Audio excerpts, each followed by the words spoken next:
नमस्कार भावी वकील मित्रांनो मी ॲडव्होकेट डॉक्टर वैभव इंगळे. तुम्ही पाहताय आपलं इन्फॉर्मेशन कट आहे YouTube चॅनल.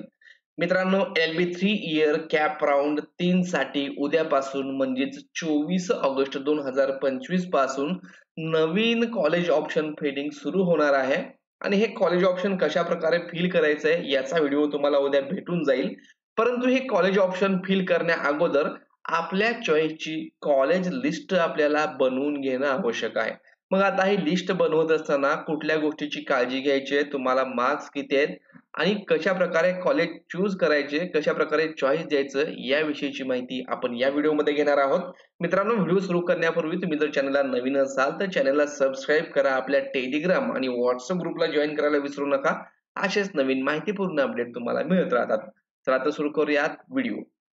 तर मित्रांनो, थर्ड कॅप राउंड साठी कोण इलिजिबल आहे याविषयीचा व्हिडिओ ऑलरेडी आपण बनवलेला आहे. तो तुम्ही पाहिला नसेल तर तो पाहून घ्या.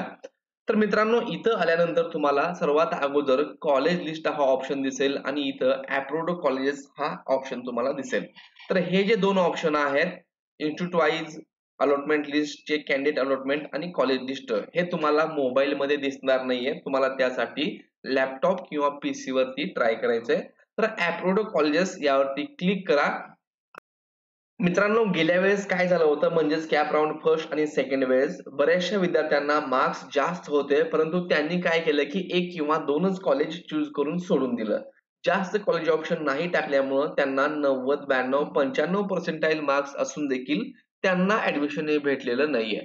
पण तुम्हाला जर तुमचं हे वर्ष वाया घालवायचं नसेल तर तुम्हाला जास्तीत जास्त कॉलेज चूज करा, जास्तीत जास्त कॉलेज ऑप्शन फिल करा असं मी सजेस्ट करेन. पण हे फिल करत असताना मी म्हणतोय म्हणून कुठलेही कॉलेज ऑप्शन देऊ नका. ते कॉलेज ऑप्शन असेच द्या की जर त्या ठिकाणी तुमचा नंबर लागला तर तुम्ही तिथं ऍडमिशन घेणार आहात. ऍडमिशन घ्यायचं नसेल तर त्या ठिकाणी तुम्ही कॉलेज ऑप्शन देऊ नका. विनाकारण दुसऱ्या विद्यार्थ्यांची सीट तुम्ही अडवून ठेवताय. तर आता आपण पाहूयात की इथं आल्यानंतर काय करायचंय की तुम्ही ज्या भागात आहात किंवा तुम्हाला जिथं ऍडमिशन घ्यायचंय ते कॉलेज कोणत्या युनिव्हर्सिटीला ॲफिलिएट आहे, म्हणजेच संलग्न आहे, ते तुम्हाला पाहायचंय. आता सोलापूरचा विचार केला तर सोलापूरचे कॉलेजेस जे आहेत ते पुण्यश्लोक अहिल्यादेवी होळकर सोलापूर युनिव्हर्सिटीला ॲफिलिएटेड आहेत. जर तुम्ही अमरावतीचे असाल तर संत गाडगेबाबा अमरावती युनिव्हर्सिटी अमरावतीला ॲफिलिएटेड असतील. नागपूरचे असाल तर या ठिकाणी राष्ट्रसंत तुकडोजी महाराज आहे. तर त्यानुसार तुम्हाला कॉलेज युनिव्हर्सिटी सिलेक्ट करून घ्यायचे आणि त्यानंतर काय करायचंय मित्रांनो, इथं सिलेक्ट स्टेटस मध्ये अगोदर गव्हर्नमेंट एडेड कॉलेजची लिस्ट तुम्हाला चेक करायची आणि या ठिकाणी सर्च करायचंय आणि तुम्हाला हे कॉलेज ऑप्शन त्या ठिकाणी द्यायचे आहेत. आता इथे त्याचं लोकेशन दाखवत आहे, तर तुम्हाला हे लोकेशन देखील चेक करायचं की ऍडमिशन भेटल्यानंतर तुम्ही त्या ठिकाणी जाऊ शकता का.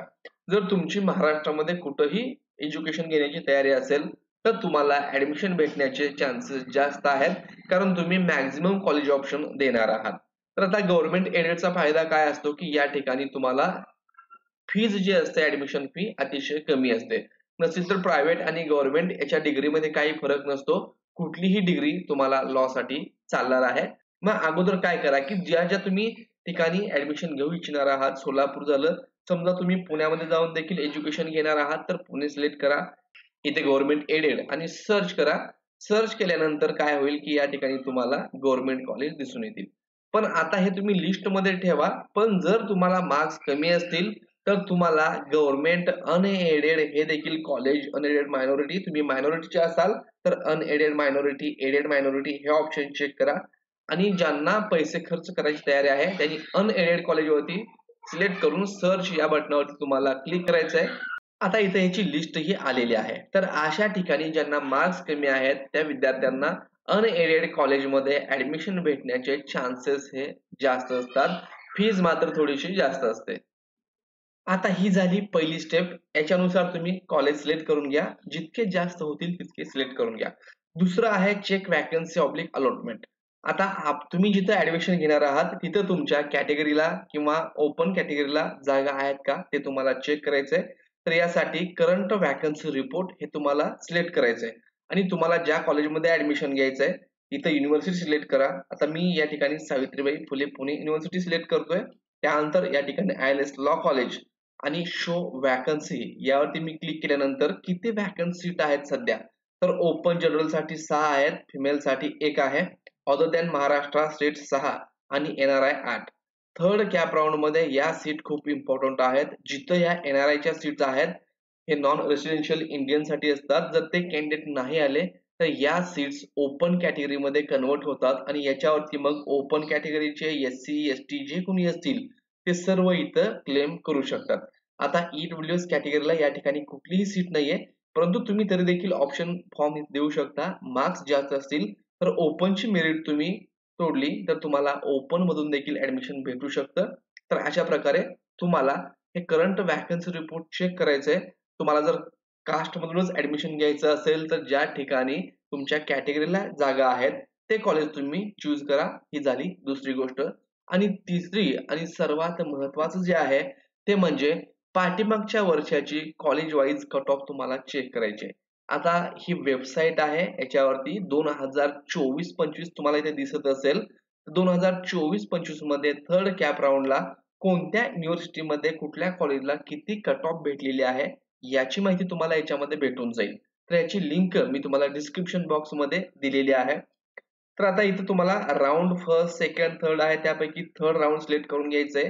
त्यानंतर सिलेक्ट युनिव्हर्सिटी. आता मी या ठिकाणी सावित्रीबाई फुले पुणे युनिव्हर्सिटी सिलेक्ट करतोय आणि त्यानंतर सिलेक्ट कॉलेजमध्ये ILS लॉ कॉलेज पुणे आणि त्यानंतर शो अलॉटमेंट लिस्ट यावरती क्लिक केल्यानंतर तुम्हाला समजेल या ठिकाणी अलॉटमेंट किती मार्काला क्लोज झालेलं होतं. आता हे तर काय पाहायचं आहे आपल्याला, allotted type open general, open general. तर या ठिकाणी ओपन जनरल मी तुम्हाला सांगितलं होतं की NRI कोटा जो आहे तो ओपन जनरल मध्ये या ठिकाणी कन्वर्ट होतो. तर हे जे सीट्स आहेत ते ओपन जनरलला या ठिकाणी कन्वर्ट झालेले आहेत, इथं पाहू शकता तुम्ही. आणि जर तुम्ही असंच खालीपर्यंत गेलात तर NRI quota converted to open आणि इथपर्यंत तुम्ही आलात तर 98.77 पर्यंत हे गेल्या वर्षीचं कट ऑफ थर्ड राऊंड मध्ये खाली आलेलं होतं. ओपन फिमेलचं 98.44. ओबीसी जर तुम्ही पाहत असाल तर या ठिकाणी ओबीसी जनरल आहे पहा 95.84. त्याचबरोबर इथे देखील ओबीसी फिमेल 93.13. असं तुम्ही खालून चेक करून घेऊ शकता. आता ओपन जनरल NRI 0 पर्सेंटाईलला देखील या ठिकाणी ऍडमिशन मिळालेलं आहे. त्यानंतर SC general physical handicapped 47.98. ST फिमेलचं मेरिट या कॉलेजला 54.63. त्यानंतर ST जनरल हे जे आहे ते 63.34. तर असं तुमच्या कॅटेगरीनुसार हे तुम्ही मेरिट इथं चेक करून घ्यायचंय आणि यानुसार मग तुम्हाला किती पर्सेंटाईल आहेत. आता हे झालं, ह्याला नेहमीच ILS लॉ कॉलेजला मेरिट नेहमी जास्त असतं. मग जे अनएडेड कॉलेज आहेत त्या कॉलेजमध्ये तुम्हाला मेरिट हे कमी असणार आहे. तर त्यानुसार चेक करून घ्या. अनएडेड कॉलेजला तुम्ही या ठिकाणी सिलेक्ट केलात तर तुम्हाला दिसून येईल की कमी पर्सेंटाईलला देखील ओपन कॅटेगरीला कॉलेज हे अलॉटमेंट झालेलं आहे. हे OMS quota converted to MH या ठिकाणी दिसत असेल. तर इथं पहा ओपन जनरल 86.49 आणि जर तुम्ही खाली पाहत असाल तर NT3 हे 25.24.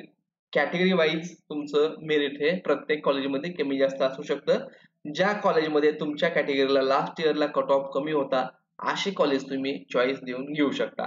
तर मित्रांनो अशा प्रकारे चॉईस द्यायची आहे तुम्हाला. उद्या कॉलेज सिलेक्ट करायचंय त्यासाठी अगोदर लिस्ट बनवून ठेवा आणि उद्या आपल्याला कॉलेज कशा प्रकारे फिल करायचे ते तुम्हाला व्हिडिओद्वारे मी सांगण्याचा, मार्गदर्शन करण्याचा प्रयत्न करेन. धन्यवाद.